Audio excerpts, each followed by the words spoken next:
Jā, nu šodien es piedalījos protesta akcijā, kas tika organizēta šeit pat, Vecrīgā, pie Sabiedriskas elektronisko plašsaziņas līdzekļu padomes. Tā ir padome, kas uzrauga sabiedrisko mēdīju darbību, lai likumos ietvertās normas, vērtības satvērsmē tiktu iedzīvinātas sabiedriskā mēdīja ikdienas darbībā. Kādēļ šodien bija protests? Šo protestu organizēja Latvijas kultūras inteliģences pārstāvi, protestējot pret absurdo situāciju, kurā sabiedriskais mēdījis Eiropas parlamenta vēlēšanu priekšvakarā uzstāja bez jebkādām pat diskusiju pieļāvumiem organizēt debates krievu valodā. Sabiedriskais mēdījis, Latvijas sabiedriskais mēdījis, debates krievu valodā. Jā, ir tādi, kas ir teikuši, bet pagaidiet, vēl pavisam nesen Saeimas vēlēšanās šādas debates tika organizētas, neviens neko neiebilda. Daudz kas ir mainījies kopš 24. februāra 2022. gada. Arī pēc 24. februāra vēl mēnešiem bija cilvēki un arī sabiedriskais mēdījis, kurš jautāja, vai tiešām mums Kaunas taps Pārdaugavā būtu jānojauc. Varbūt kaut kā savādāk vajag ieteikt. Un tad tagad šī pati diskusija aiziet, kad ir Saeima pieņēmusi nacionālo drošības koncepciju, kurā skaidri pasaka, ka ar 26. gadu sabiedriskais mēdījis pārtrauc jebkāda veida raidīšanu, vai tas būtu radio vai televīzija, krievu valodā. Un tam ir savi iemesli. Es domāju, man nav jāiet detaļās skaidrot, kāpēc tādi iemesli ir. Tad, priekšvēlēšana debats atbilstoši likumam, Eiropas parlamentu un pašvaldību ir pieļaujams arī Eiropas Savienības oficiālajās valodās un valsts valodā, protams, loģiski. Un Saeimas vēlēšanas, kas būs 26. gadā, ir tikai un vienīgi valsts valodā.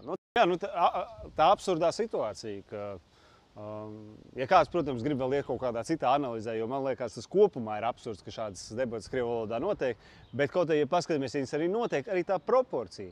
4 debates krievu valodā un 3 debates latviešu valodā. Un kas vēl ir interesanti, ja jūs paskatieties, krievu valodā debates notiek 7:30 vakarā, turpretēji latviešu valodā debates notiek 22:30. Wow! Protams, visi ar ļoti lielu entuziasmu gaidīs debates, tuvojoties pusnaktī. Tiešām tas aktivizēs. Bet atgriežoties pie protesta. Protests ir sabiedrības neapmierinātība ar izvēlēto televīzijas kursu. Elektronisko plašsaziņu padome pasaka, ka tā ir redakcionālā neatkarība, ko Latvijas televīzija piekopja, un viņiem absolūti nav nekāda teikšana. Ziniet, tā ir vājuma pazīme. Tā ir nevēlēšanās, tā ir piesakšana.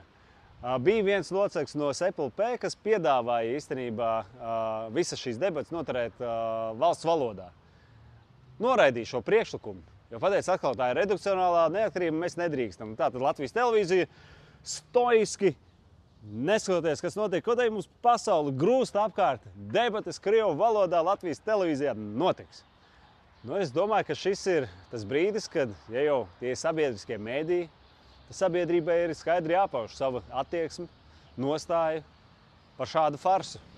Un tādēļ šodien bija, es pieļauju, viens no pirmajiem protestiem, pieļauju nebeidzamais.